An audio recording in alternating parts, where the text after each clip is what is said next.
eu, né? É Alain Silvanaí, né? Fluxo e eu, né? Na exclamação.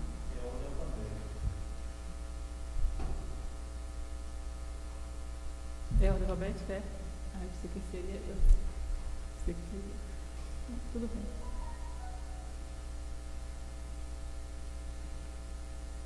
Mas na fala eu sou a segunda, viu? Na fala.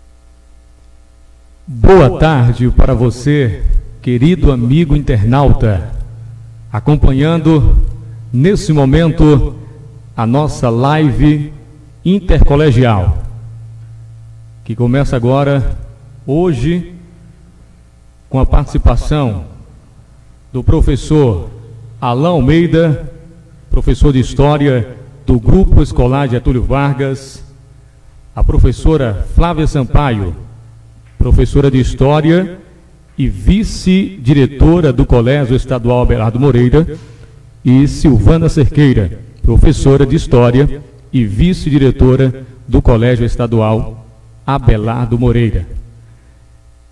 Eu gostaria de receber cada um de vocês com muito carinho. Sejam todos bem-vindos. A nossa querida cidade está completando 123 anos. E para falar um pouco sobre a história desse município que todos nós amamos, começa a partir de agora a nossa transmissão através dos canais do blog Guimar Rios. Passo agora para os professores, nesse momento, fazer as suas saudações. Boa tarde a todos e a todas. Quero, primeiramente, agradecer a todos vocês que estão nesse momento interagindo com a gente. Parabenizar a Mairi pelos seus 123 anos de cidade. Saudar a professora de História Silvana, vice-diretora do Colégio Estadual Abelardo Moreira. A professora de História e também vice-diretora Flávia Sampaio, também do Abelardo Moreira. Quero aqui também deixar um abraço bem fraterno a toda a direção, coordenação, servidores, alunos, pais de aluno, enfim, toda a comunidade escolar do Colégio Estadual Abelardo Moreira, do Colégio da Escola Municipal Getúlio Vargas, Também agradecer ao presidente da Câmara, o vereador Luiz do Angico, por nos ceder esse espaço aqui hoje, ao blogueiro Guimar Rios, a Diego Silva e a todos vocês que com certeza irão interagir conosco e conhecerão um pouquinho acerca da história de Mairi. Boa tarde. Eu quero parabenizar Mairi e a todos os seus moradores pelos 123 anos de história. E quero aproveitar também e saudar todos os meus colegas de profissão, sejam da rede municipal, da rede estadual e também das cidades vizinhas que estão nos acompanhando. Todos os alunos e alunas da rede municipal e da rede estadual que também nos acompanham, além das nossas famílias e dos nossos amigos que também nos assistem nesse momento. Boa tarde a todas e a todos presentes.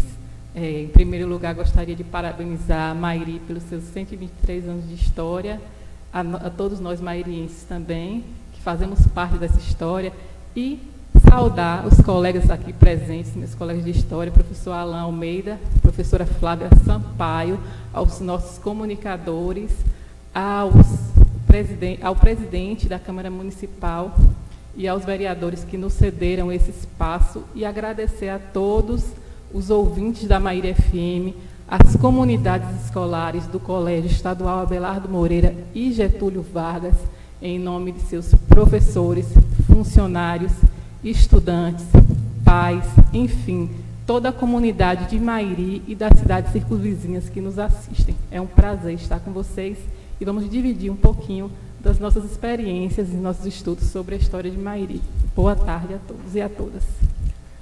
Eu gostaria de falar para todos vocês que esta transmissão, essa live, terá total participação de você, amigo internauta. Eu já quero iniciar o meu bate-papo com você que está acompanhando através do Facebook ou do YouTube de Agmar Rios, desejando uma boa tarde para você, Núbia Souza. É mairiense, mas atualmente ela mora em São Carlos, São Paulo. Ela comentou dizendo: parabéns, Mairi, saudades. Miriam Silva, desejando uma boa tarde. Alessandra, Girlene Oliveira, Cleusa Santos, Mara Oliveira, Fernanda Moreira, agradecendo a você que está acompanhando nesse momento a nossa transmissão. Mais uma vez eu quero passar para os professores para já dar início aos comentários sobre a história da nossa cidade. Contar um pouquinho sobre a história de Mairi.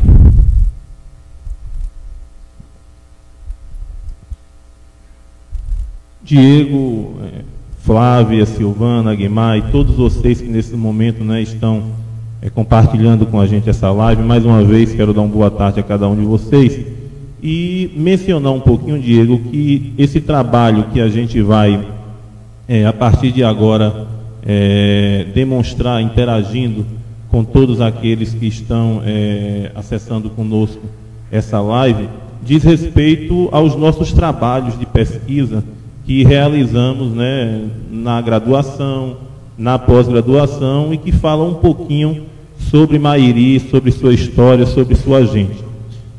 Eu vou falar um pouquinho acerca do processo de colonização e povoamento, né, do atual município de Mairi. E a gente não pode, né, fugir à colonização a nível regional e nacional, até porque a colonização brasileira, ela se inicia quando os portugueses, né, aqui chegaram no século XVI e durante mais de 3 séculos acabaram colonizando, né, administrando o Brasil, até o seu processo de independência, que se dá lá no século XIX, em 1822. O nosso processo de colonização, ele começa com as capitanias hereditárias e a questão também do governo geral. Isso ocorreu basicamente nos 2 primeiros séculos da colonização brasileira, século XVI e no século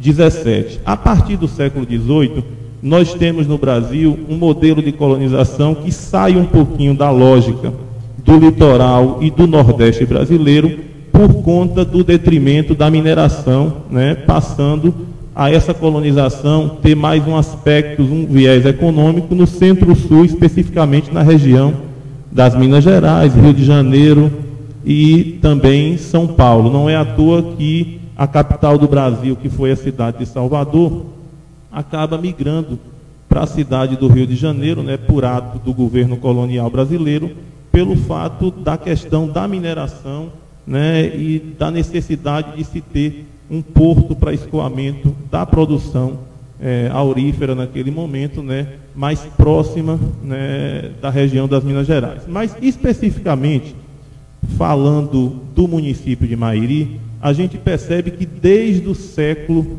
XVI, finalzinho do século XVI e início do século XVII, as terras que hoje pertencem ao município de Mairi foram frutos de arrematação em praça pública na Vila de Cachoeira, lá próximo ao litoral baiano. E aí, Diego, a gente tem que mencionar que essa colonização, ela se dá do litoral para o interior.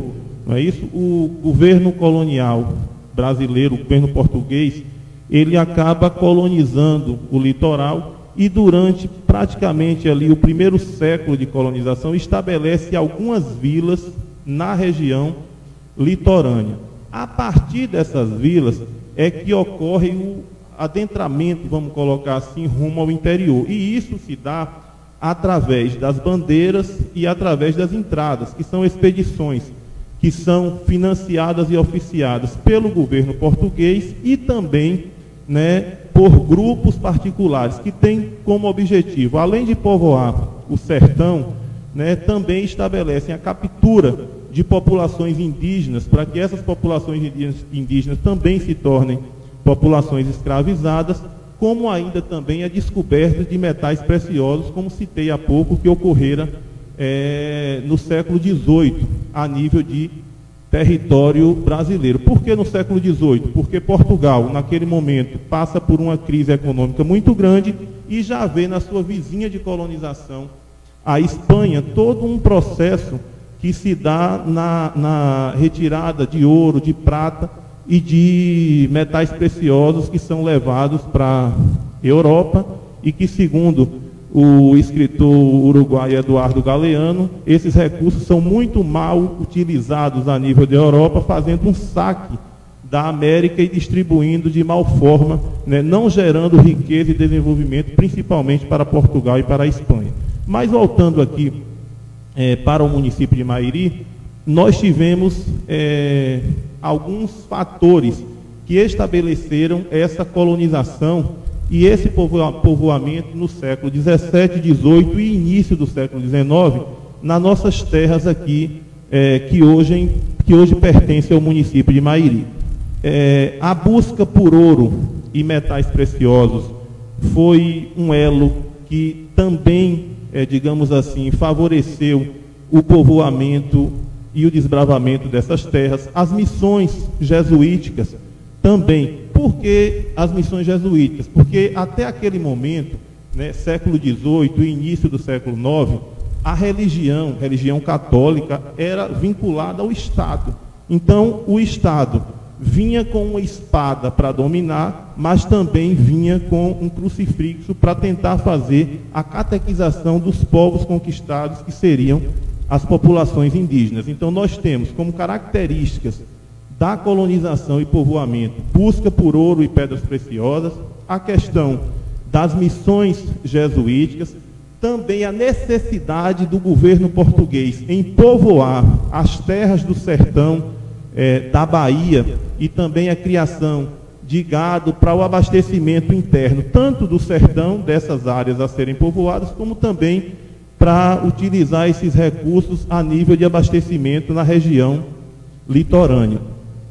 Cabe ressaltar também, eu acho que as professoras também vão falar um pouquinho a respeito disso, que a descoberta dessas terras e a administração dessas terras a nível de Bahia se deu por duas grandes famílias, que foi a Garcia Dávila, né, a Casa da Torre, e a Guedes de Brito. Só para vocês terem uma ideia, os Garcia Dávila, eles foram um dos maiores donatários de terras do Brasil. Né? No século, me parece, século XVII, século XVII e XVIII, os Garcia Dávila possuíam terras que iam desde o litoral, né, Salvador, Vila de Cachoeira, passando por todo o interior da Bahia, chegando ao sul do Piauí e ao Cariri cearense. Imagine o tamanho da quantidade de terras que uma única família tinha essas possessões, e aí, através dessas possessões, acabariam determinando algumas dessas áreas para que donatários pudessem administrá-las e, através dessas administrações, ir povoando toda a região. E foi através daí que começou a surgir as primeiras freguesias, distritos e vilas no interior da Bahia.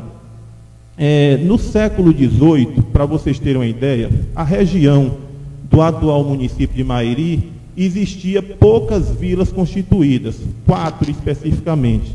A vila de Santo Antônio de Jacobina, cidade de Jacobina, a vila de Bonfim, a vila de Nova Soure e a vila de Ribeira do Pombal. Além dessas 4 vilas que existiam aqui no século XVIII na nossa região, tinha também 3 vilas que acabavam sendo polos, não especificamente regionais, mas eram vilas que tinham importâncias econômicas, né, e geográficas no estado da Bahia, que eram a vila de Feira de Santa Ana, que hoje é a cidade de Feira de Santana, a vila do Camisão, que hoje é a cidade de Ipirá, e a vila do Urubu, que é a cidade de Bom Jesus da Lapa. O município de Mairi, Diego, ele pertenceu no século XVIII à vila de Santo Antônio de Jacobina, certo? Nós tínhamos, como eu falei para vocês, poucas vilas na região. A vila de Feira de Santa Ana, vila de Camisão e a vila de Jacobina. E foi essa passagem da vila de Feira de Santa Ana para a vila de Santo Antônio de Jacobina que se chegou à povoação onde hoje localiza-se o município de Mairi.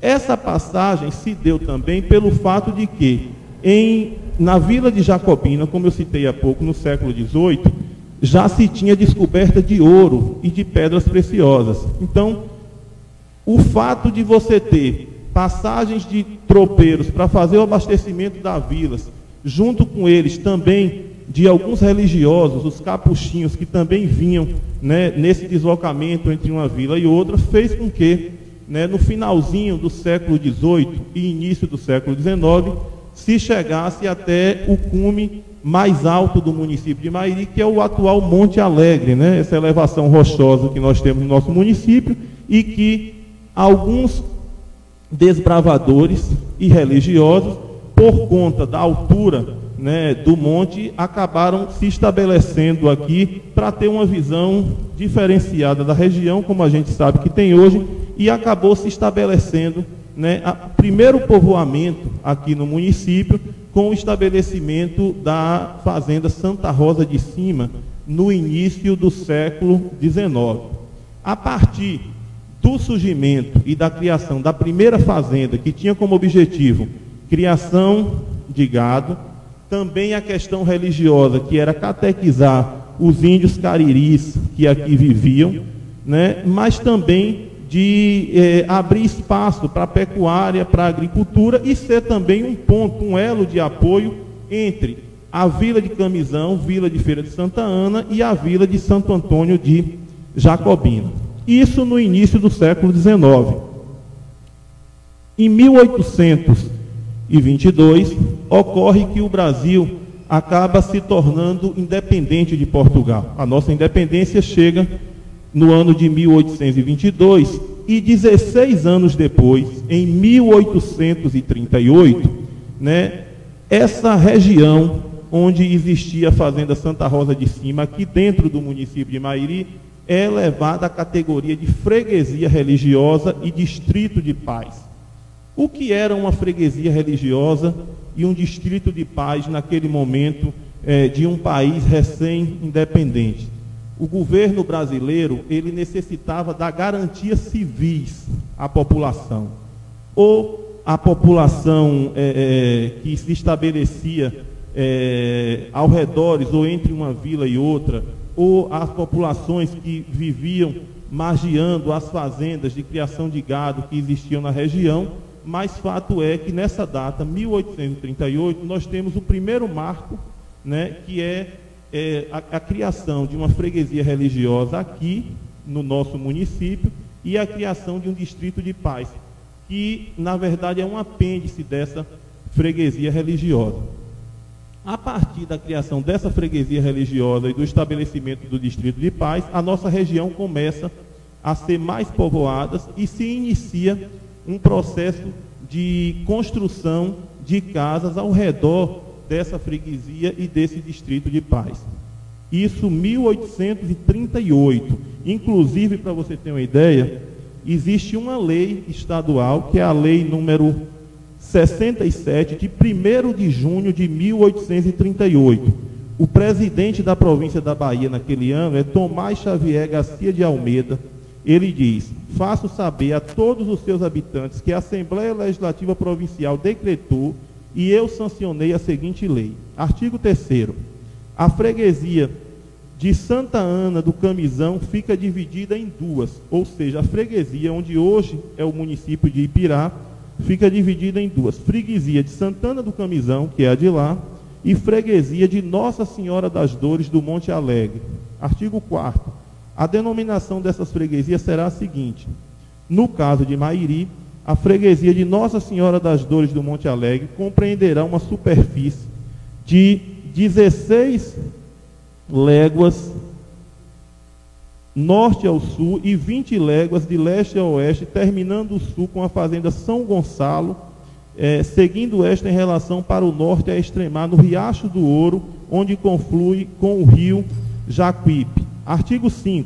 A nova freguesia do Monte Alegre, quanto à divisão civil, fará parte do termo da Vila de Jacobina, ficando desmembrada da Vila de Feira de Santa Ana. Por que isso?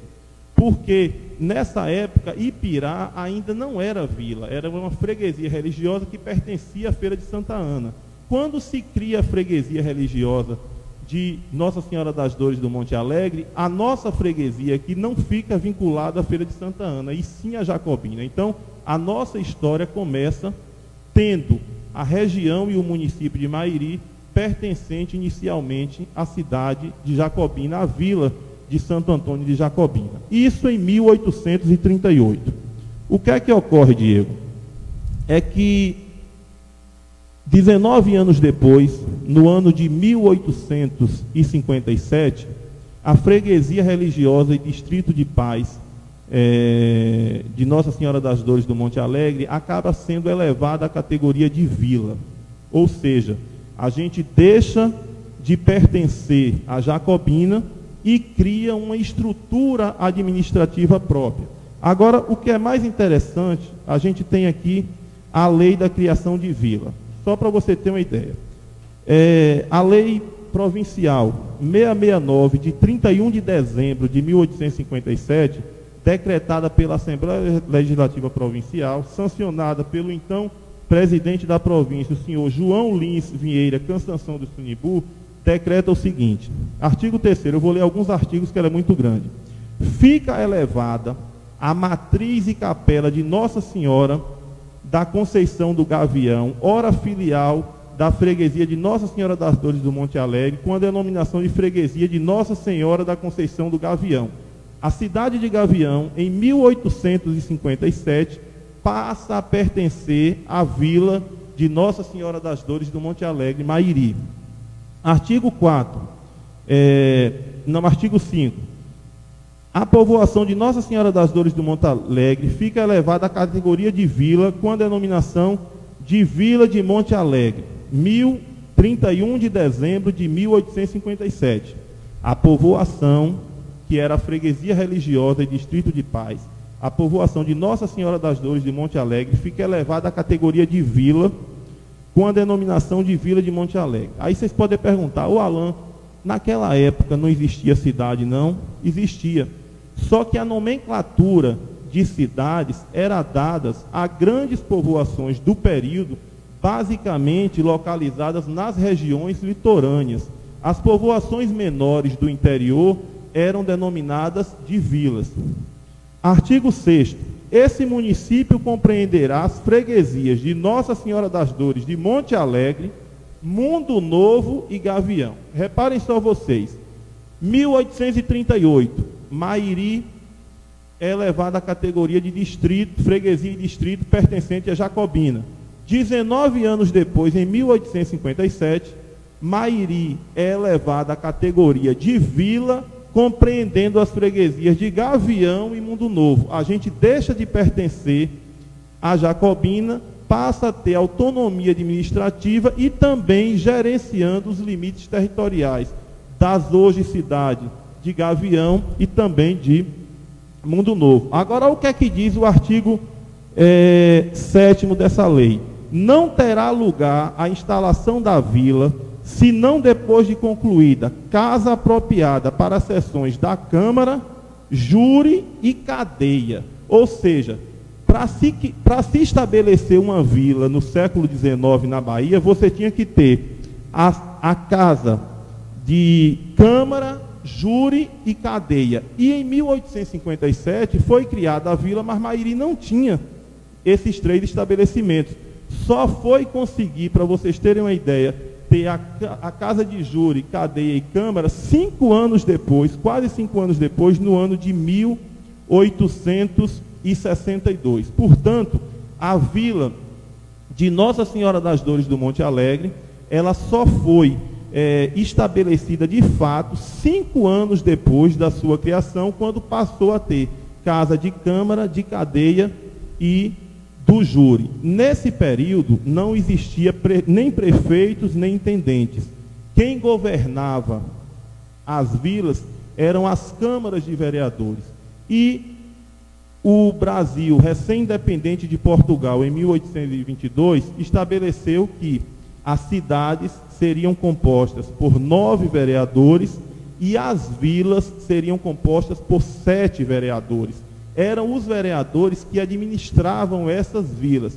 Como era a administração delas? Simplesmente construção de cemitérios, abertura de estradas, construções de pequenas praças, né, na qual funcionavam as chamadas feiras daquela região. Então, tudo isso era função das câmaras de vereadores, e a Câmara de Vereadores, Diego, de Mairi, acabou administrando, né, a nossa cidade de 1857, desde a sua criação e instalação posteriormente em 1862, até o ano de 1893. Nós só teremos o nosso primeiro intendente, o que equivale a um prefeito, em 1893, depois que o Brasil muda o seu panorama político-administrativo, que sai do Império para a República, ok? Então, essas questões se deu no povoamento, né, e na descoberta, né, dessas terras. Foi assim que começou um pouquinho da história de Mairi. Foi assim que se deu esse primeiro contato, esse primeiro desbravamento, esse primeiro povoamento, né, da região do município de Mairi. Eu agora já falei um pouquinho demais, vou passar um pouquinho agora para a professora Silvana, mas antes, Diego também pode apresentar a professora. Muito bem. Tá aí você que está chegando agora em nossa live intercolegial. O professor Alain já falou um pouco sobre a colonização e o povoamento do município de Mairi até o século XIX. E antes de passar a palavra para a professora Silvana, para também realizar a sua apresentação, eu gostaria de conferir mais alguns comentários, porque estamos com uma boa audiência e muitas pessoas participando, comentando em nossa live. Desejando uma boa tarde para você, Roberta Pires. O José Carlos de Jesus comentou dizendo: Mairi, minha cidade. A Alessandra está desejando uma ótima tarde a todos. E também a Josi Oliveira, Marlene Sampaio, Eleni, Rita de Cássia Menezes comentou, dizendo: orgulho desse trio que respeito e admiro. O Jonilson Lima também está acompanhando nossa transmissão. Jussi Silva, Valdeni do Nascimento, boa tarde a todos, parabéns Mairi pelo seu dia. Gustavo Carneiro também assistindo. Kércia Mirelle Mota, Luzinete Oliveira, boa tarde. Arsênio Jorge, deixa-me ver quem mais. Ana Conceição está mandando um grande abraço para Jorginho. Salvador Neto, desejando uma boa tarde, parabenizando Mairi. E logo na sequência irei conferir outros comentários. Continua comentando, continua interagindo. Agora eu passo a palavra para a professora Silvana, ela que vai comentar um pouco sobre os vestígios da colonização em Mairi.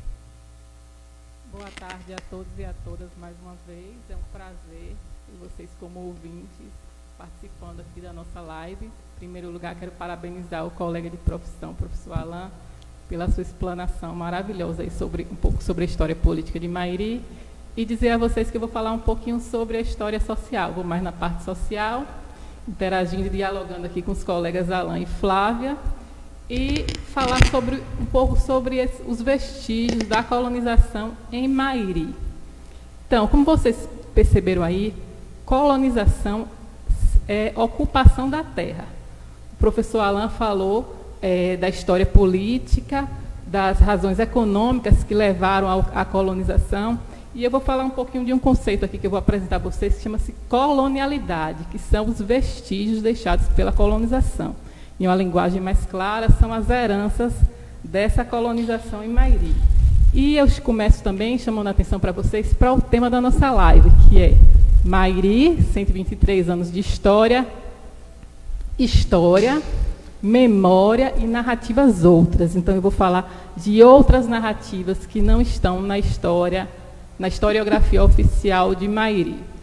E aí a gente chama a atenção para algumas características da colonização, presentes na colonização, que o professor Alain citou aí de forma ainda superficial, que é a exploração, relações de poder, violência e aculturação. Essas são algumas características. Ele falou de características políticas, falou de econômicas.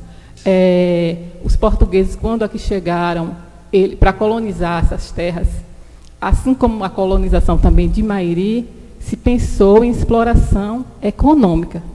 E para haver exploração econômica, houve, nesse processo de colonização, uma violência imensa, no sentido para com outros povos, como indígenas e afrodescendentes, e é baseada nas relações de poder. E aí você, em que consiste essa violência? Para a ocupação da terra foi necessário a violência física em relação aos indígenas que aqui ocupavam essa terra, e em relação aos descendentes de africanos e também indígenas, a escravização desses povos. Então, toda a colonização ela é violenta. Existe a violência física e existe também a violência cultural, que é o processo de impor uma cultura a esses povos, aos povos indígenas, aos afrodescendentes. O colonizador português, ele impôs a sua cultura, e impôs de forma violenta, como eu falei para vocês. Pouco se ouve falar sobre a participação indígena na história de Mairi. Pouco se ouve falar da participação dos negros na história de Mairi. E por que isso, né? A gente começa a falar um pouquinho aqui de relações de poder, como eu falei para vocês. Quando os portugueses aqui chegaram, eles justificavam a colonização de que forma? Eles utilizavam de um discurso, né, racista que havia na época, de que os brancos eram superiores e que iriam trazer a civilização aos povos nativos. Esse era chamado discurso civilizatório. Havia também um discurso racial, né, que o branco, o europeu, era racialmente superior ao índio e ao negro afrodescendente. E aí também, em meio a tudo isso, haviam também as razões religiosas, as falsas razões religiosas, né, que para dominar economicamente, eles diziam que estavam expandindo, trazendo a fé cristã aos povos que eles chamavam de pagãos, né, aos indígenas e aos negros trazidos da África. Então, como eu falei para vocês, a colonização ela é violenta, porque além da violência física que dizimou indígenas, né, e muitos africanos que morreram, né, na travessia da África para o Brasil, e também aqui devido à depressão, conhecida popularmente como banzo, né, e outras formas de violência imposta pelo colonizador, tem também a colonização de mentes, né, porque quando você impõe uma cultura a um outro povo como superior, não é de forma pacífica, é de forma violenta. Só para dar um exemplo aqui, que muitas vezes a gente ouve as coisas e não consegue fazer o filtro histórico, né? Desde que eu era criança, e ainda hoje eu ouço de pessoas da nossa comunidade falar o seguinte, não sei se já ouviu, Alan, meu avô, minha avó foi pega no mato a dente de cachorro. Já ouviram essa expressão? No popular, a dente de cachorro. Sim. A gente não reflete muito sobre isso. O que seria isso, então? Haviam expedições de apresamento de indígenas que eram encabeçadas pelo colonizador, inclusive, Alan, para conseguir escravos indígenas, para fazer a extração de pedras preciosas, a extração aurífera, que eles chamavam de apresamento. E nisso, né, chegavam já destruindo a aldeia, e muitas indígenas, mulheres, eram pegas, as mulheres eram mais frágeis, eram pegas e levadas a forças para viver no convívio do branco colonizador, né? Isso se configura o quê? Se configura estupro. Quer dizer, muitos casamentos eram casamentos forçados, eram estupros, na verdade, e imposição cultural. Havia essa imposição cultural. E assim, muitos povos indígenas foram destruídos, né? Pela morte, pela imposição cultural forçada. E então, como eu falo para vocês, o processo de colonização ele é extremamente violento. É subjugação dos povos, não apenas de forma econômica, ou não apenas também pela escravidão, mas pela imposição cultural de forma violenta, que ainda permanece entre nós, né? Que ficou em nossas mentes. A gente ainda não consegue se desvincular dessa herança colonial, que a gente chama na posteridade de colonialismo. Os colonialistas eles convenceram outros povos, os povos não europeus, da sua superioridade. E assim a gente convive ainda com essa herança no Brasil. E para avançar em relação a essa questão, a gente tem que se desvincular do chamado mito da democracia racial, né? De que no Brasil houve a miscigenação, e devido à miscigenação todo mundo é igual, todo mundo tem oportunidades iguais, porque isso não existe. Não existe. São questões que não se aceitam hoje. Voltando à educação colonialista, imposta pelos colonizadores portugueses, inicialmente, os portugueses eles implantaram os chamados aldeamentos, onde ali a Igreja Católica ela abriu escolas, as primeiras escolas no Brasil foram abertas pelos padres jesuítas, e ali eles ensinavam a sua língua aos indígenas e a cultura portuguesa, né, a cultura europeia.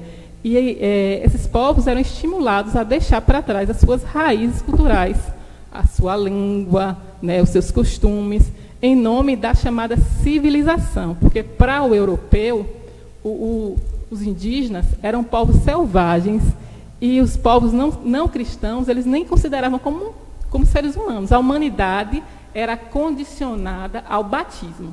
Batizou, gente, como se diz no popular. Não batizou, para eles não consideravam como ser humano mesmo. Para vocês verem assim, o nível, né, da violência que foi o processo de colonização. E mais tarde, as escolas públicas brasileiras, a escolarização brasileira, ela também reproduziu esse eurocentrismo. O que é eurocentrismo? É uma educação que tem como base, como centro, modelo, a Europa. A gente ainda sente os efeitos desse processo de colonização na nossa educação. A educação brasileira é eurocêntrica, ela é machista e ela é branca, né? Os escritores são homens. Quem escreve a história geralmente é homem. A gente fala até, quando a gente fala sobre história, a gente fala o homem, né? Não fala, a gente fala no singular masculino.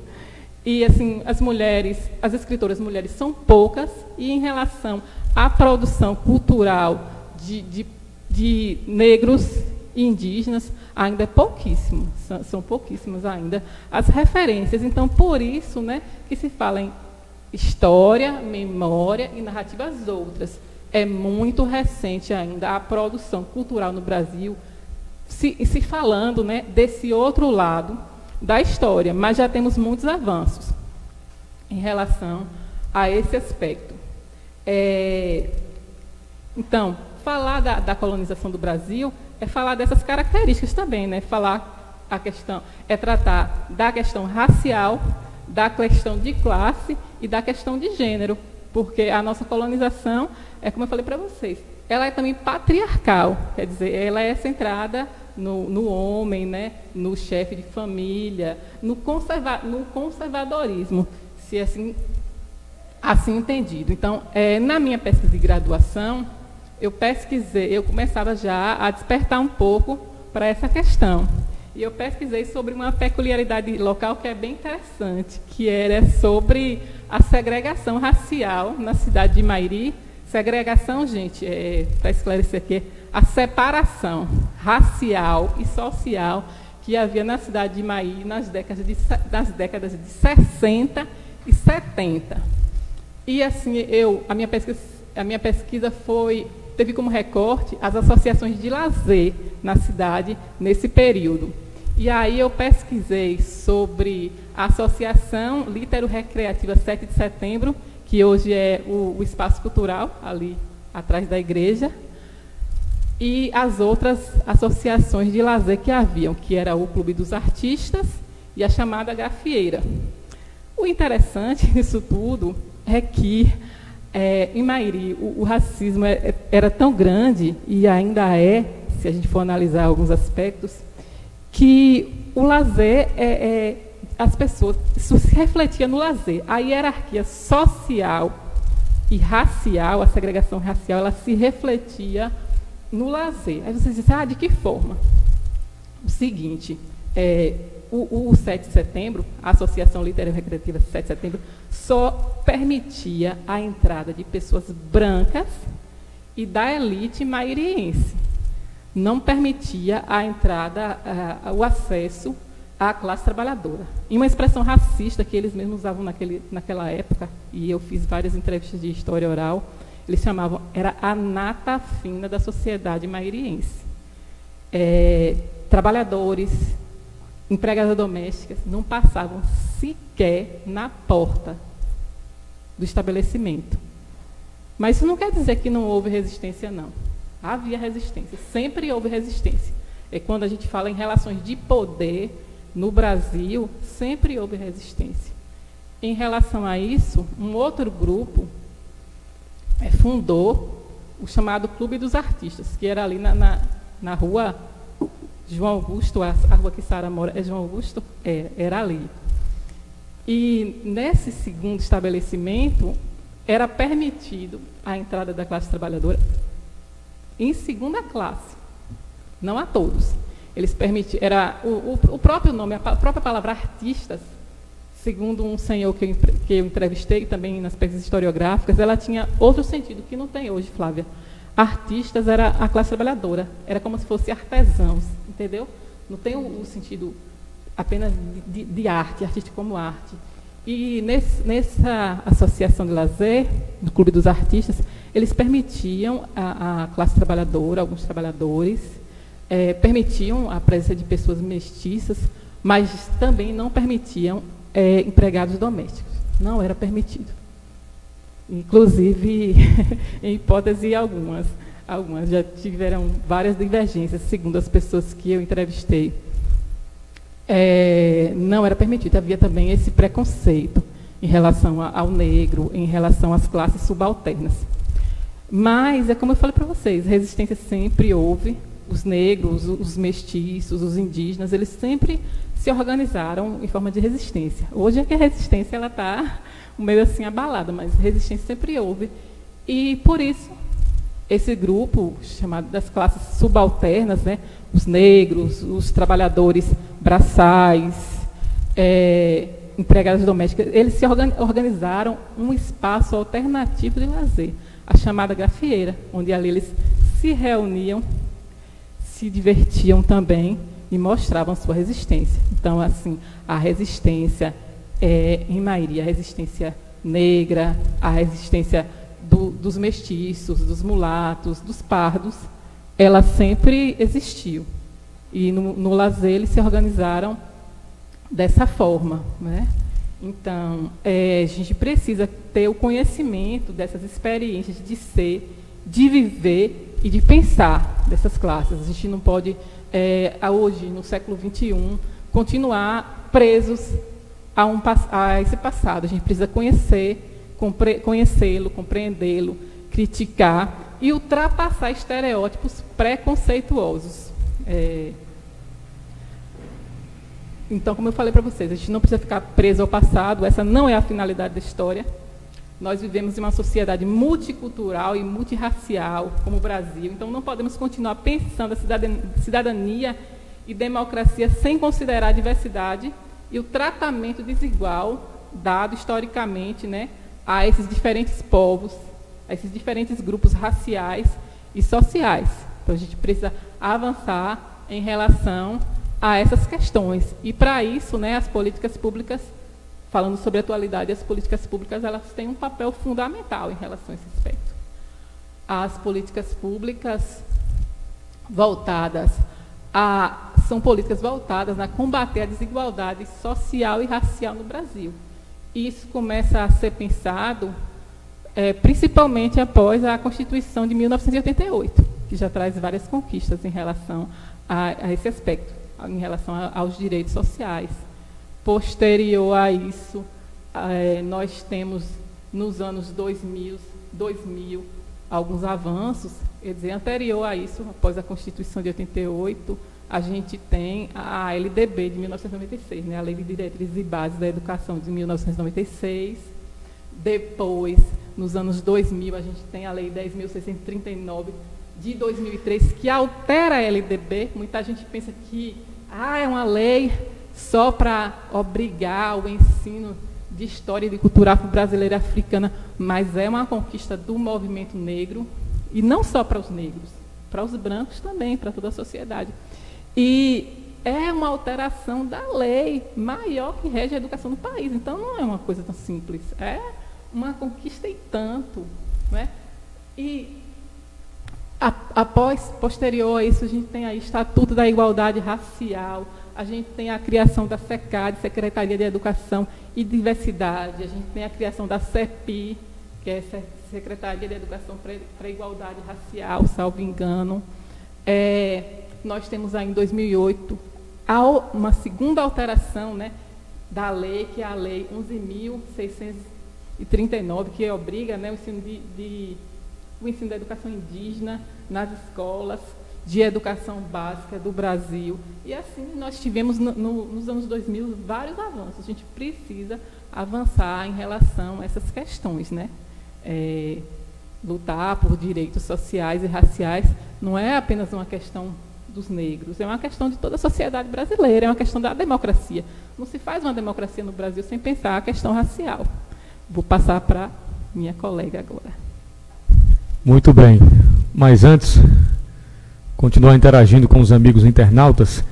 Inclusive, eu tenho um recado aqui da nossa amiga Shirley. Ela é filha de Antônio de Antimo. A pergunta é para o professor Alain, a pergunta que ela mandou. Ela gostaria de saber como consegue as cópias desses documentos que foram citados aí pelo professor Alain.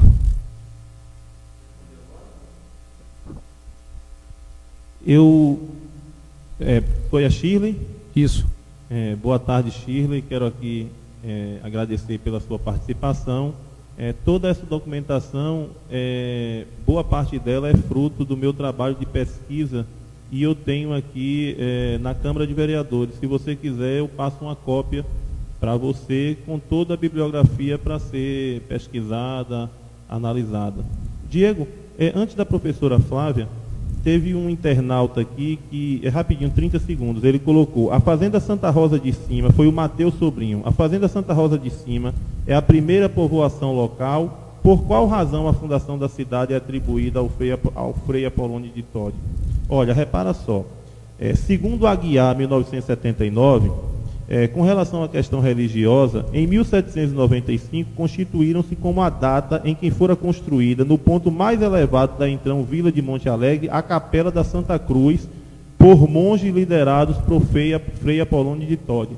Mateus, Frei Apolônio de Todi, ele ergueu a capela no Monte da Santa Cruz, mas não coube a ele a fundação da freguesia, Distrito de Paz e Vila de Monte Alegre, né? Ele construiu a capela, que foi uma casa de oração para marcar o território naquele período em que se vinha da Vila de Feira de Santa Ana, passando pela freguesia de Camisão, que é hoje Pirá, até chegar à Vila de Santo Antônio de Jacobina. Olha só, deixa eu conferir mais alguns comentários aqui antes de passar a palavra para a professora Flávia.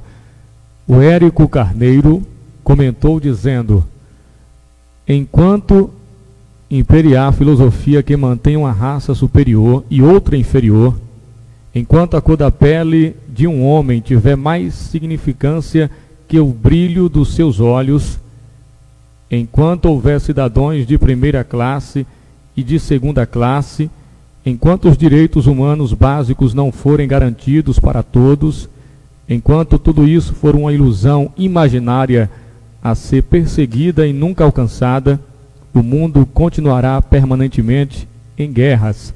Os verdadeiros donos do país são muito pouco mencionados na nossa história, e os construtores, mesmo ganhando a carta de alforria, ainda hoje vivemos nas margens da sociedade, visto como marginais.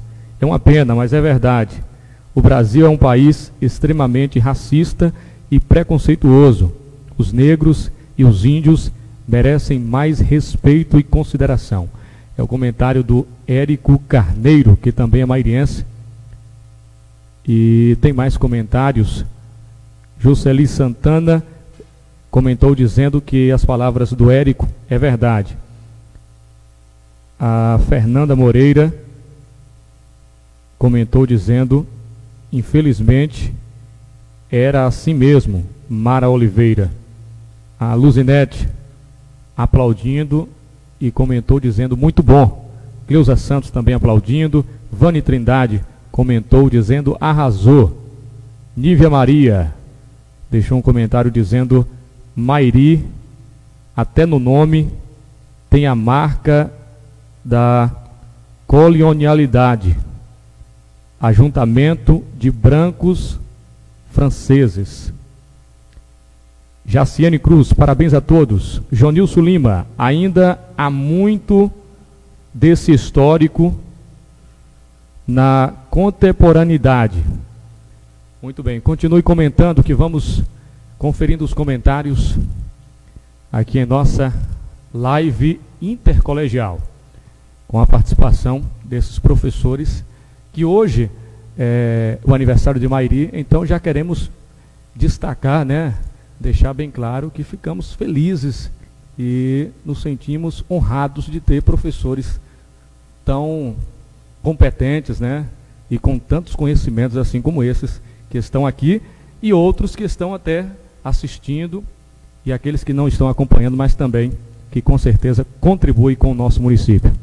A professora Flávia agora vai falar um pouco sobre a escravidão em Mairi e sobre a negação dos indígenas e dos negros na historiografia oficial do município.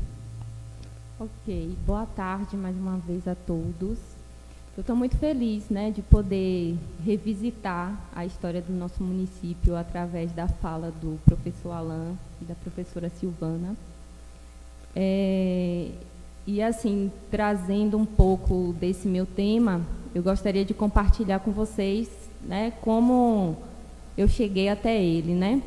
Então, eu terminei a minha graduação em 2010 e no ano de 2008 eu participei de um grupo de estudos lá na UNEB de Jacobina, chamado Escravidão no Sertão, Jacobina e Região, né? Porque havia uma teoria de que havia uma certa incompatibilidade entre a pecuária e a escravidão, né? Mais especificamente nos sertões. E aí, esse grupo de estudos, ele aguçou o meu olhar para o nosso município, né? E o que a gente tinha acesso da história de Mairi até então era essa historiografia branca, né? Extremamente católica também, que trazia como protagonistas da fundação e do desenvolvimento do nosso município apenas os homens brancos, né? Então, quando o professor Alan falou que a vila de Monte Alegre era administrada pelos vereadores, né? Inclusive eles eram chamados de homens bons, né? Importante a gente relembrar disso. Então, o meu trabalho, ele teve o seguinte título, né? Como se de ventre livre nascesse, e essa expressão eu vou explicar mais detalhadamente logo mais para vocês. Como se de ventre livre nascesse, as peculiaridades da escravidão e a relação senhor-escravo em Monte Alegre, na segunda metade do século XIX.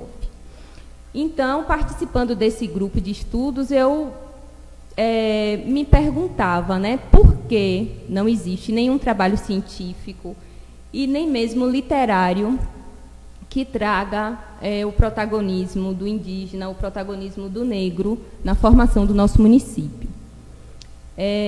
Então, no desenvolvimento da minha pesquisa, né, enquanto eu estava construindo o meu projeto, eu conversei com o nosso colega Gildásio, que ele já tinha, inclusive, concluído. E aí ele me disse, Flavinha, lá no fórum, lá na parte do tabelionato de notas, tem alguns documentos antigos sobre escravidão. E eu fui, diferente de Silvana, né, que fez um trabalho mais baseado na história oral, eu fui atrás dos documentos, né, porque eu queria pegar nesses documentos. Então, na época era a Enésia, né, que trabalhava no tabelionato. A universidade, ela me deu um documento, né, me autorizando a ter acesso a esses documentos. E aí eu encontrei lá muitas escrituras de compra e venda de escravos. Encontrei também certidão de nascimento e de óbito de filhos de escravos também, hipoteca de escravos e outro documento que foi o que mais me chamou a atenção, que eu encontrei mais de 100 cartas de alforria ou cartas de liberdade. Então, esses documentos foram a base do meu primeiro trabalho, em que eu trazia essa reflexão, né? Por que os negros, eles não estão presentes na história oficial do nosso município? E aí eu tive também o incentivo desse meu professor do grupo de estudos, que inclusive ele foi meu orientador também, né? Jackson Ferreira. Ele disse assim também, lá no Arquivo Público do Estado da Bahia, né? O APEB, lá em Salvador, que fica lá na Baixa de Quintas, também tem uma seção, né, de documentos coloniais e provinciais, e você pode ir lá encontrar alguma coisa sobre Mairi. E eu aproveitei as minhas férias e fui atrás desses documentos. Inclusive, foi eu, esse meu orientador, e um outro colega que também estava fazendo uma pesquisa sobre escravidão no sertão, só que ele se ateve mais à região lá de Morro do Chapéu. E lá eu encontrei, nessa seção de documentos coloniais e provinciais, alguns inventários de donos de terras, de escravos, de gado. Encontrei também testamentos, né, em que eles repartiam seus bens, inclusive os escravos, e também alguns processos crimes. E esses processos crimes envolviam escravos como réus ou como vítimas também. Né? Então, de base, de posse desses documentos, eu fiz o meu trabalho final, né, o meu trabalho monográfico, trazendo um pouco essa discussão, né, da negação do negro e do indígena na história de Mairi, e também caracterizando um pouco essas relações entre senhores e escravos. E como Nívia comentou, né, a Diego leu os comentários dela, que ela fala que Mairi traz essa colonialidade até mesmo no nome, né? Mairi, aldeia de brancos, né? e por que essa negação do indígena e do negro na nossa historiografia oficial. Né? Então, esse incômodo que me veio, né, a partir dessa pesquisa me fez escrever um artigo monográfico, né, de final de curso sobre esse tema. E como desses documentos que eu encontrei aqui em Mairi, o que mais me chamou a atenção foram as cartas de alforria, eu consegui também classificar essas alforrias em 3 tipos, basicamente, né? Que são as alforrias compradas, né? Então, muitas vezes os escravizados, eles conseguiam juntar o chamado pecúlio, que era um dinheiro pelas atividades extras, né, que eles exerciam, e aí eles conseguiam comprar a sua liberdade ou a liberdade da esposa, dos filhos, né? No que eu vi nos documentos que eu analisei aqui de Mairi, era muito comum os homens comprarem a alforria dos filhos ou da esposa, até mesmo porque o que determinava a condição de escravizado era a mãe, né? Então, se um indivíduo ele fosse filho de pai escravo e mãe livre, ele era livre. Mas o contrário, se ele fosse filho de uma mãe escrava e de um pai livre, ele era subjugado à escravidão. Então, tinham essas cartas de alforria que eram compradas.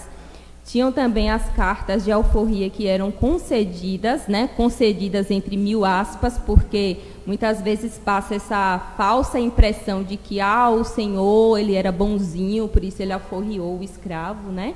Mas tudo isso também a gente não pode deixar de ver o que tinha por trás, né? As negociações, a resistência, né? Como Pró Silvana colocou muito bem, né? Então, muitas vezes um escravizado, para quem era concedida a carta de liberdade, era porque ele era afilhado do senhor, né? Ou porque o senhor estava na beira da morte, e aí por questões éticas e religiosas ele alforriava o escravo ou a escrava dele para ter lá, né, a sensação de que ia ser bem visto por Deus.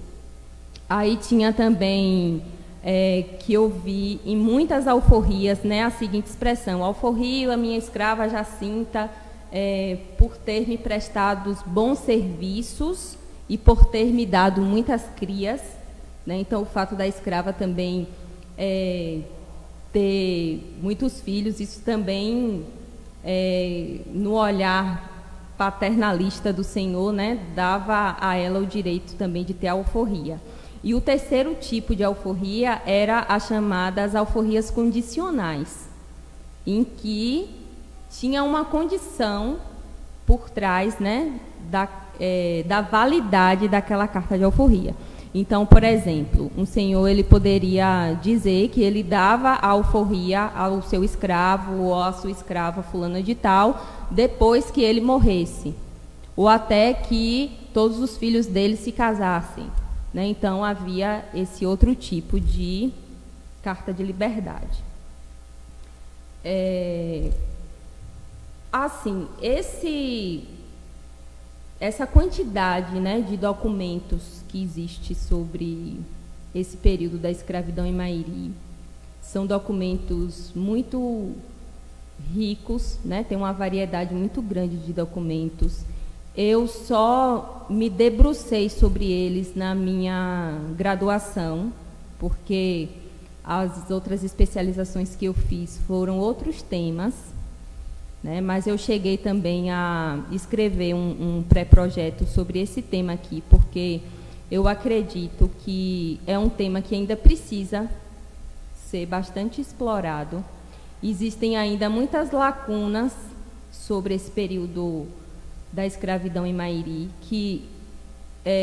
questões que eu não consegui responder no meu trabalho, na minha pesquisa, e que fica aí, né, essa deixa para os alunos e alunas que estão assistindo essa live, né, para estudantes de curso de História ou de Ciências Sociais que queiram entrar nessa seara, né, dessas relações de poder, dessas relações sociais no nosso município na segunda metade do século XIX. Então, tem muita coisa ainda a ser explorada com base, né, à luz desses documentos. Então, é isso, né? E lembrando também que, como o professor Alan, né, frisou, nessa época em que se fundamentou, né, a escravidão, inicialmente indígena e depois africana, aqui no nosso município, existiam como atividades econômicas a pecuária, né, a criação de gado, que era muito forte, e também a agricultura, né, principalmente o fumo, né, a lavoura do fumo. E, para além dessas atividades da agricultura e da pecuária, a gente não pode perder de vista também que o próprio comércio de escravos era altamente lucrativo nesse período, né? E, inclusive, nesses documentos que eu analisei, era muito comum esses escravizados serem negociados em Gavião, em Jacobina, Morro do Chapéu, né? Então, havia também um forte comércio escravista, né, aqui no nosso município. Muito bem, vamos continuando. Eu volto aqui para o Facebook para conferir outros comentários. A Neuma Alves comentou: parabéns, Mairi, cidade do Monte Alegre. Deus continue abençoando nossa cidade. Jaciene Cruz comentou: minha terra, meu pedacinho de chão, onde cresci correndo pelas ruas, estudei, e o Monte Santa Cruz sempre admirei. Mairi, cidade do Monte Alegre. Celeste Silva parabenizando, Edmundo Pedreira também aqui aplaudindo, Madalena Rios, parabéns, Mairi. Temos também aqui a Ana Conceição aplaudindo, Maricélia Finamore, parabéns, Mairi, te amo. Edmundo Pedreira disse: Mairi tem história. Érico Carneiro disse: aproveitando a oportunidade para parabenizar a minha cidade querida, Mairi, Bahia. Parabéns, Mairi, pelos seus 123 anos. Iracema Silva: precisamos pesquisar a história da posse pela terra no nosso município. E também o Érico disse: a professora Silvana foi minha colega. Hoje percebe-se fácil que, além de muito inteligente, ela se tornou uma grande mulher. Juliana Cerqueira também deixou um comentário dizendo: muito bom a história de Mairi sendo contada de forma tão ampla, interessante. Arsênio Jorge comentou dizendo: ótima aula de história, bom conhecer esta parte da história de Mairi. Parabéns a Flávia, Silvana e Alain. Pesquisa muito boa sobre a história desta grande cidade. E o nosso amigo Jonilson respondeu um comentário da Juliana Cerqueira dizendo: verdade, até porque não temos muitos registros sobre a nossa história. Temos mais comentários aqui. Adilton Borges da Silva: parabéns à minha cidade natal, Mairi. E o Érico Carneiro disse: sei que dói na alma, mas não se esqueça disso. Nenhum branco hoje é culpado pela escravidão, mas todo branco hoje desfruta dos privilégios dela, assim como todo povo preto carrega as suas cicatrizes. A escravidão, na minha opinião, é a parte mais obscura de toda a história da humanidade. É vergonhoso saber que uma raça capturou e escravizou a outra raça para praticar um trabalho escravo, brutal e desumano. Vou passar mais uma vez para os professores, nesse momento. Eles irão realizar perguntas, né, entre eles. Então é com vocês. Bom, eu tenho aqui uma pergunta para o professor Alain, que é uma pergunta de um ex-aluno nosso do Abelardo Moreira, Jonatas Mota. A pergunta é a seguinte: Mairi, aos seus 123 anos, já passou por muitos momentos marcantes, seja na esfera política, cultural. Qual momento trouxe maior impacto para a história do município de Mairi, na visão do senhor professor Alain?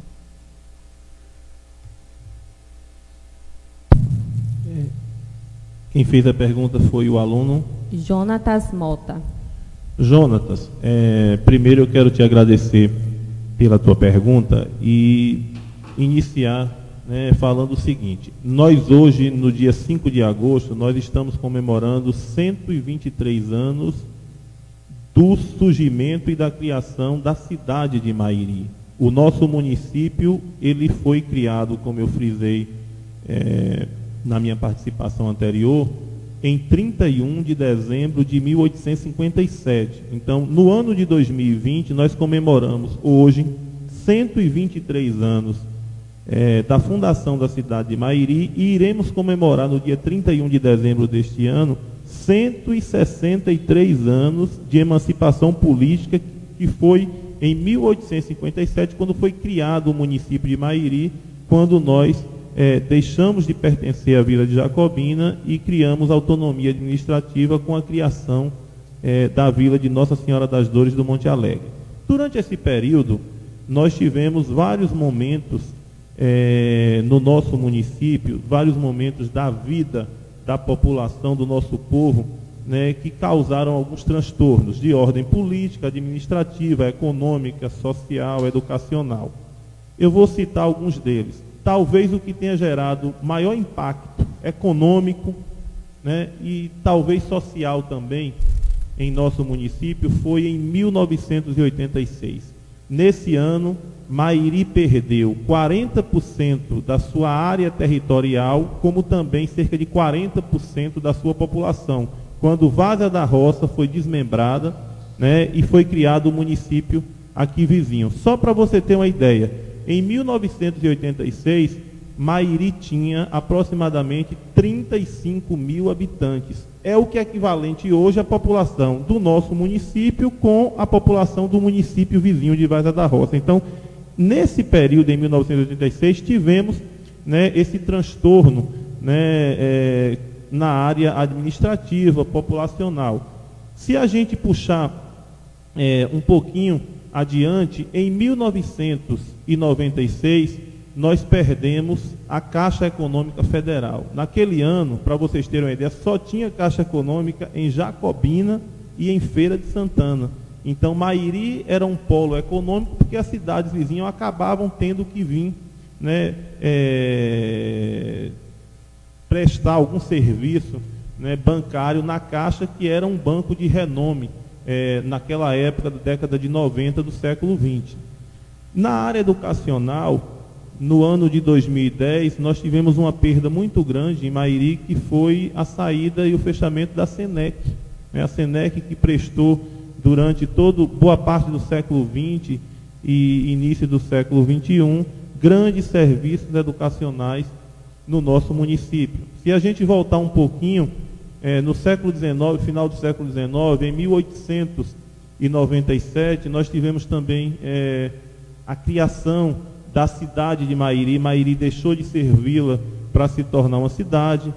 No início do século XX, 1922, nós tivemos aqui a passagem da coluna Prestes aqui em nosso município. Então, todos esses pontos que eu mencionei para vocês criaram ou criou algum impacto em um determinado tempo, em uma determinada temporalidade, certo? E gerou também transtornos para a população ou para as populações que viviam nesse período.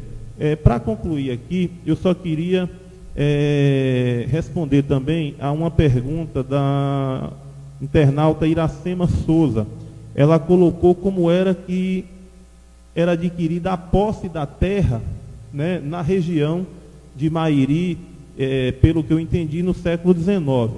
Repara só, no ano de 1850, o governo imperial brasileiro, né, Dom Pedro II, governava o Brasil nesse período, ele sancionou a Lei 601, de 18 de setembro de 1850, a chamada Lei de Terras. Ela fora fundamental, essa lei, para a compreensão da organização agrária do país. A referida lei atendia à evidente necessidade de se organizar a situação dos registros de terras doadas desde o período colonial e legalizar as ocupações sem autorizações, certo? Desse modo, né, a ocupação das terras que compreendia a vila de Monte Alegre foram conseguidas pelos seus ocupantes anterior a essa lei de terras de 1850, através de posse ou doações proferidas pelos detentores de sesmarias ou pelo governo provincial. Então, Iracema, as ocupações de terras que ocorreram no nosso município até essa lei de terras de 1850, ela se deu através de doações ou de posses, né, pelas sesmarias ou pelo governo provincial. Quero agora, nesse momento, fazer uma pergunta à professora Silvana.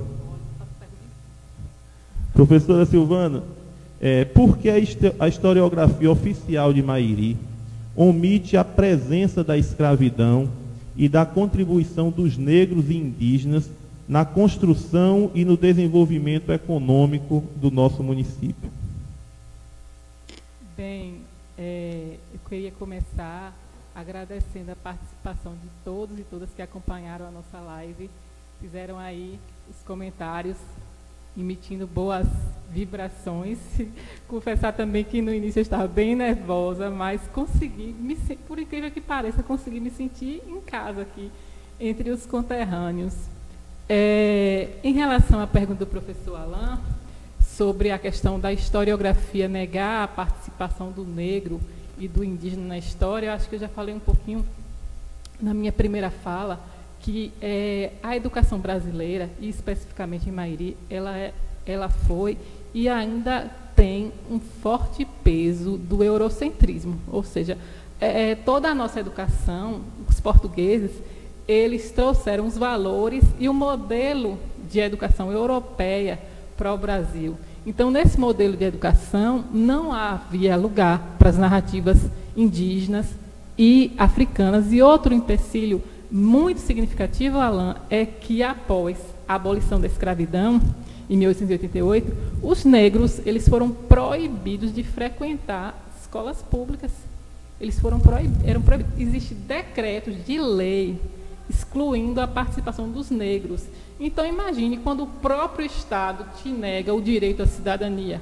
Como é que você vai ter o conhecimento se o próprio Estado te nega o direito ao conhecimento? Então, a questão de direitos sociais, ela é uma luta muito recente no Brasil. Os direitos raciais e sociais, porque são diferentes, né? É uma luta muito recente no Brasil. E, assim, a gente sabe que a produção intelectual no Brasil, ela ainda é massivamente branca. Quer dizer, os bancos das universidades, eles foram ocupados por quem?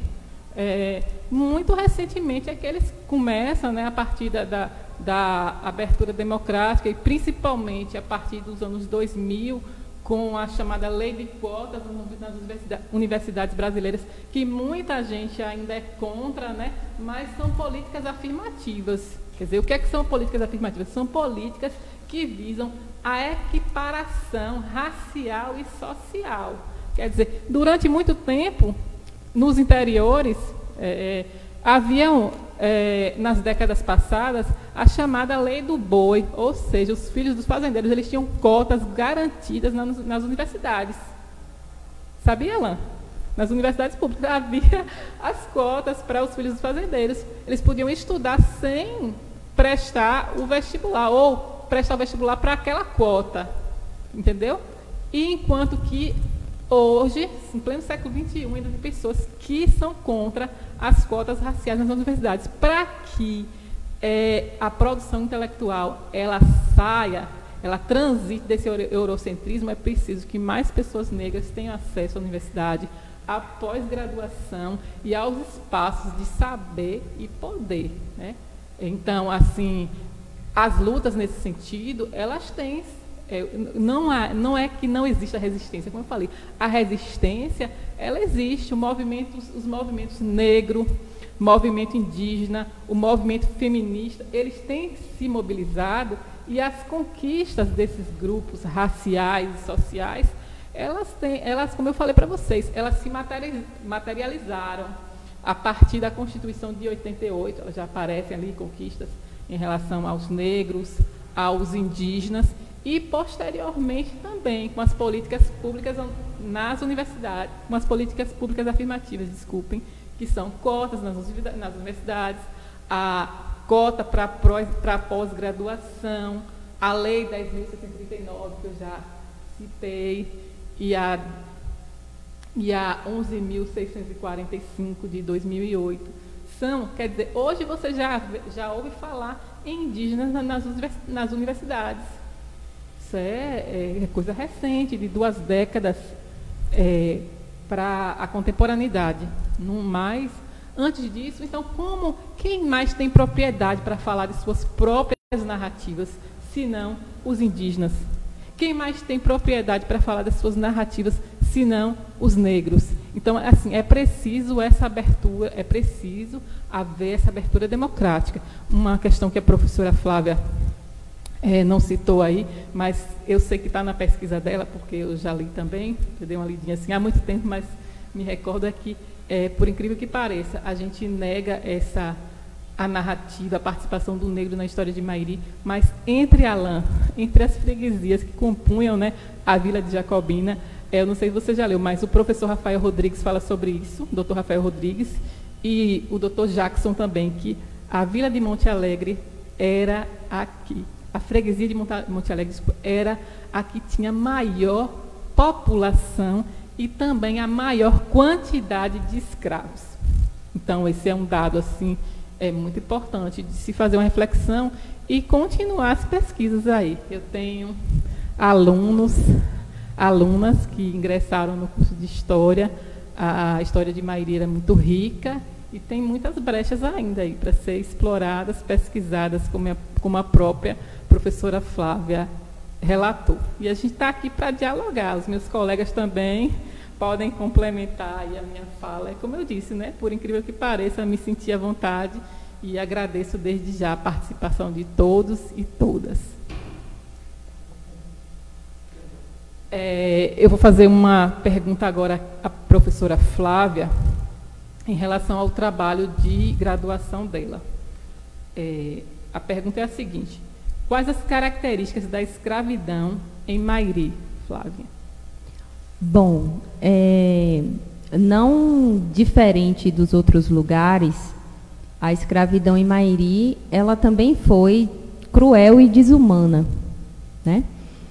E, assim, uma peculiaridade em relação ao que a gente lê muito em relação à escravidão, que os escravizados, na maioria das vezes, eles trabalhavam na roça, né, no cultivo da cana-de-açúcar, ou dos alimentos ali da subsistência, ou eram escravos domésticos, né? Então, Mairi já traz uma peculiaridade que é a questão de muitos escravizados se ocuparem da pecuária, né? Então, assim, era necessário muitas vezes deslocar o gado de um lugar para o outro, né? E os homens, principalmente os homens escravizados, eram quem realizavam essa tarefa, né? E dentre os documentos que foram pesquisados, né, que estão presentes aqui no nosso município,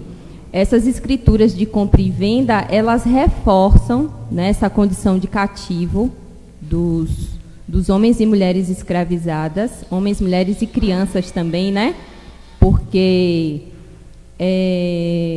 só depois da lei do ventre livre, que também é uma lei que requer um olhar crítico, né? Porque, afinal de contas, não adiantava uma criança, filho de pais ou de mãe escravo, ser livre, sendo que ela ia ser cuidada, né, pelos pais escravizados.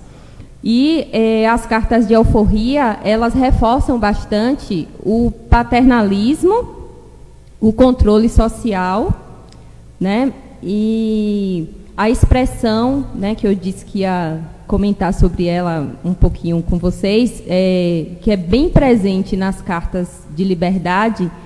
Na verdade, em todas as cartas existe essa expressão, né, porque havia mais ou menos um modelo de como era produzido essas cartas, era a expressão como se de ventre livre nascesse, né? Então, concedo a carta de liberdade à minha escrava Flávia, né? E a partir de hoje, como se de ventre livre nascesse. Então, tinha um sentido, né, de trazer um renascimento para aquelas pessoas escravizadas. Só que, por outro lado também, né, a gente não pode deixar de perceber que em todos os tipos de alforria, né, como eu falei para vocês, tinham as compradas, as concedidas e as condicionais. Até mesmo nessas cartas de liberdade concedidas, ela carrega em si o protagonismo dos negros escravizados, né, em prestar bons serviços, né, porque havia ali o interesse dele por conseguir a alforria, né? E então existia também as resistências, né? E essa resistência, ela não era dada muitas vezes sobre a forma de violência, de fuga, né? De suicídio, de aborto. Essa resistência se dava também nesse dia a dia, né? Nessas relações entre os senhores e os escravizados. Muito bem, já estamos chegando ao finalzinho, mas antes gostaria de conferir mais alguns comentários. O Adilton Borges comentou dizendo: eu quero agradecer também a esse blog Agmar Rios, o qual nos deixa informados, principalmente no meu caso, que moro aqui em Sampa. Abraço a todos. Gil Alves, parabéns pela live, um abraço aos colegas professores, historiadores, lembrando que os documentos públicos acerca dos registros de filhos de escravos, documentos de compra e venda e cartas de alforria ainda podem ser melhor explorados pelos pesquisadores atuais e futuros, bem como por estudantes de histórias. Aliás, nosso município carece de pesquisas sobre sua história, tradições e cultura. Tem um comentário também da Mara Oliveira. Quero agradecer a Alain, Silvana e Flávia pela doação através desta aula de história sobre Mairi. Gratidão. Eliseu dos Santos, muitos documentos no Fórum da Cidade que precisam de cuidados, pois estão se deteriorando, e muitos no Arquivo Público da Bahia. Nelma Alves disse que foi bem colocado pela Prof. Flávia, Mairi e suas infinitas histórias. Luzinete Oliveira Souza, parabéns Alain, Silvana e Flávia, show! Roberta Pires, parabéns a todos os envolvidos nessa live, boas explicações. Amanda Silva, muito importante conhecer a história. José Oliveira, parabéns Alain, Flávia e Silvana pela aula de história. Parabéns Diego, parabéns Mairi. Linda Guimarães, parabéns Alain, Flávia e Silvana. Madalena Rios, obrigado aos professores Alain, Flávia e Silvana por nos prestigiar com essas belíssimas informações da nossa Mairi. Marcela Correia, que show! Luzinete Oliveira, parabéns Diego, muito obrigado. José Gomes.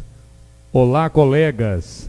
Estou ligado e contente pelo desempenho de vocês. Renato Maia. Que aula. Parabéns a esse trio. Vani Trindade. Parabéns, Alain, Silvana e Flávia. Arrasaram. Heloísa Cerqueira. Brilhantes explicações. Brilhantes exposições. Parabéns. Fernanda Moreira. Parabéns, Mairi. Parabéns, colegas, pelas ricas contribuições acerca da cidade. Valeu, Diego, pela parceria. Márcia Carolina está assistindo. Moni Cerqueira. Parabéns aos envolvidos.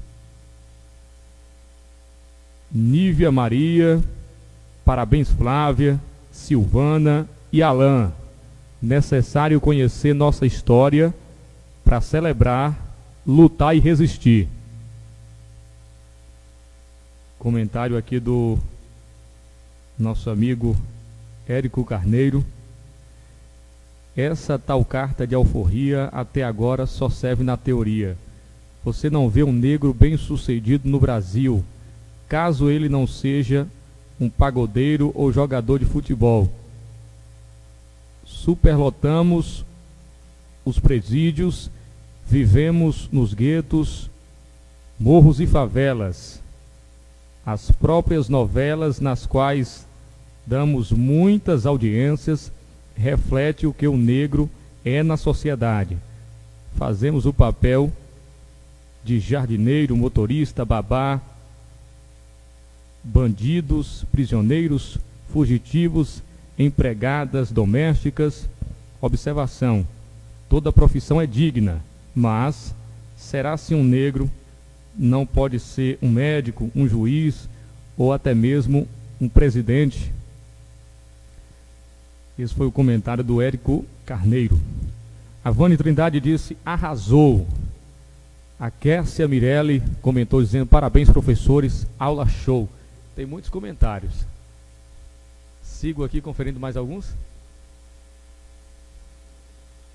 Vou conferir mais alguns aqui, daqui a pouquinho encerrar, viu? A Ana Conceição deixou também seu comentário. Muito bem colocado, Alain. Emancipação e elevação à categoria da cidade. A Terezinha comentou dizendo: sou casada com um filho de Mairi, do distrito de Angico. Ele está aqui emocionado. Parabéns pela maravilhosa aula de história.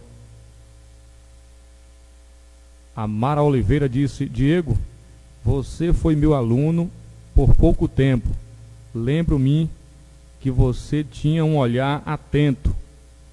Acompanho sua trajetória e, como locutor, fico feliz com o seu sucesso que tem alcançado com o seu trabalho. Deus abençoe sempre.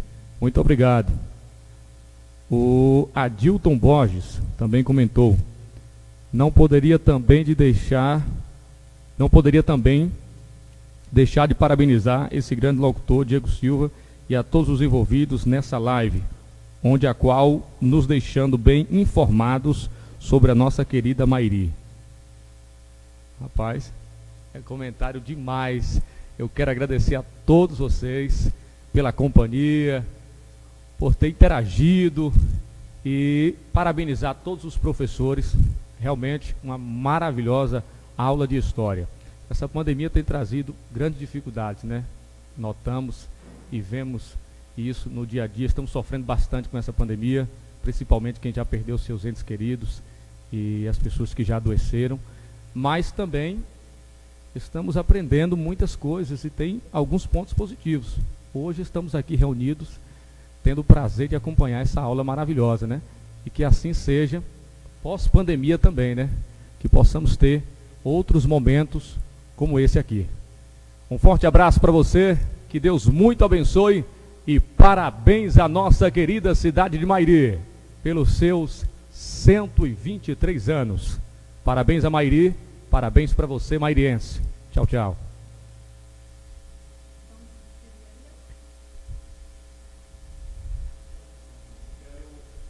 Muito bem, nesse momento eu fiz a minha finalização, né?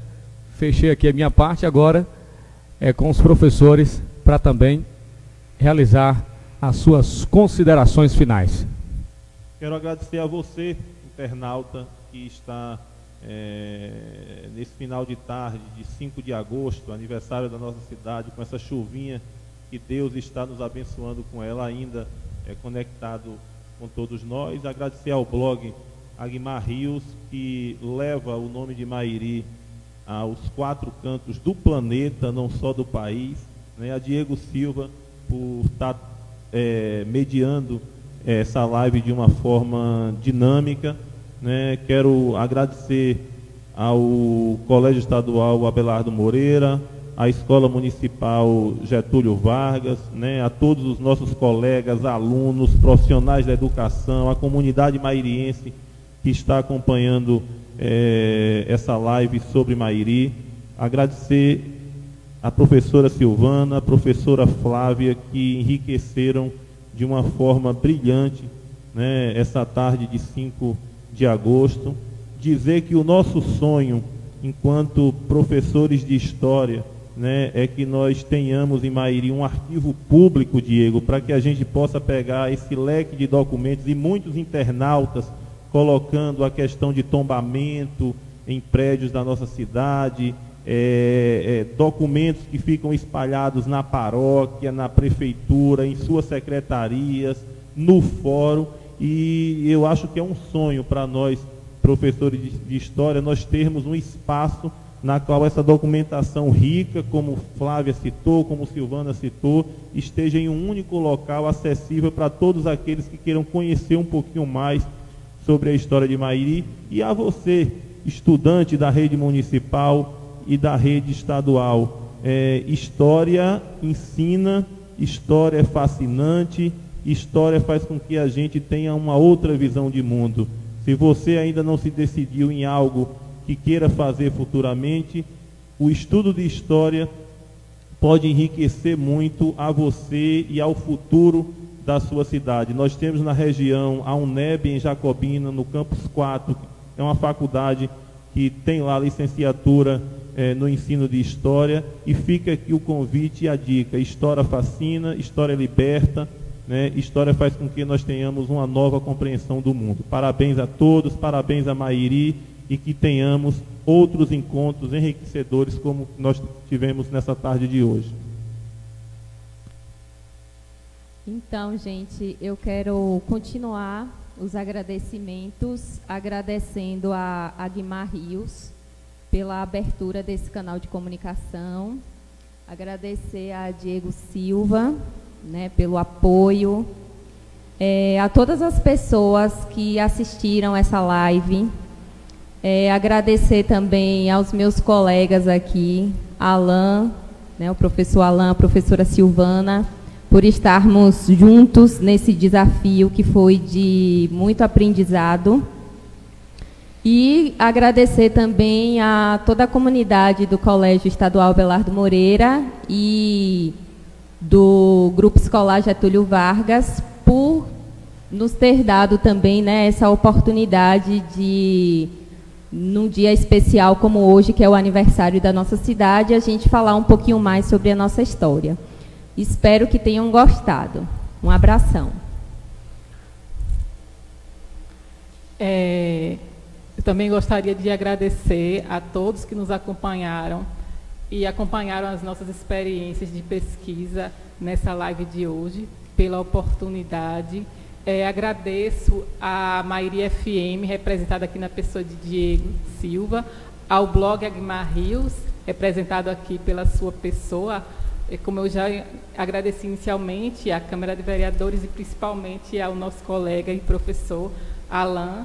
Agradeço também a troca de experiências a ele e à professora Flávia, a todos os meus colegas, professores, funcionários, a nossa gestora, a professora Sara, por ter nos encorajado.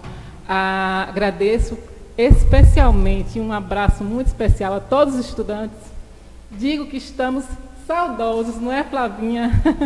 A comunidade do Abelardo Moreira, do Getúlio Vargas, do Grupo Escolar Getúlio Vargas, a comunidade mairiense, e dizer que estamos emocionados por comemorar os 123 anos da cidade de Mairi, mas que essa discussão, como os colegas já explanaram aqui, ela não se esgota, né? Ela é apenas uma das muitas discussões, ainda temos muito que se discutir sobre a história de Mairi, e eu queria deixar um recadinho especial para o meu ex-colega, cidadão também mairiense, Érico. Érico, em relação às questões que você coloca aí a respeito do racismo estrutural, realmente é presente na realidade brasileira o racismo estrutural, mas como podemos avançar em relação a isso? O que é que se pode fazer em relação a isso? A nossa resistência hoje, eu acredito que ela se dá principalmente no apoio à democracia, no apoio a governos democráticos e às políticas públicas afirmativas, que são políticas especialmente criadas por governos democráticos para combater a desigualdade social e racial no Brasil. Por fim, só para deixar uma reflexãozinha, eu queria deixar uma indicação de leitura, que é esse livro aqui, está dando para ver? O livro, Diego, está dando? Esse livro aqui é de uma autora africana chamada Chimamanda Ngozi, e intitulado O Perigo de uma História Única. Ela fala, né, ela é africana e ela fala justamente sobre o perigo de se contar uma história única, né? Estamos esperando aí outros olhares sobre a história, novos olhares, novos pesquisadores, novas questões. Sempre há abertura. A história ela é uma janela onde você pode vislumbrar múltiplos horizontes. Então, uma boa tarde, foi um prazer estar com todos vocês. E já que fizemos a primeira live, né, já nos encorajamos que tenhamos oportunidades de outras. Parabéns, Mairi, pelos seus 23 anos. 123 anos. Parabéns, parabéns. Pessoal. Tchau, tchau.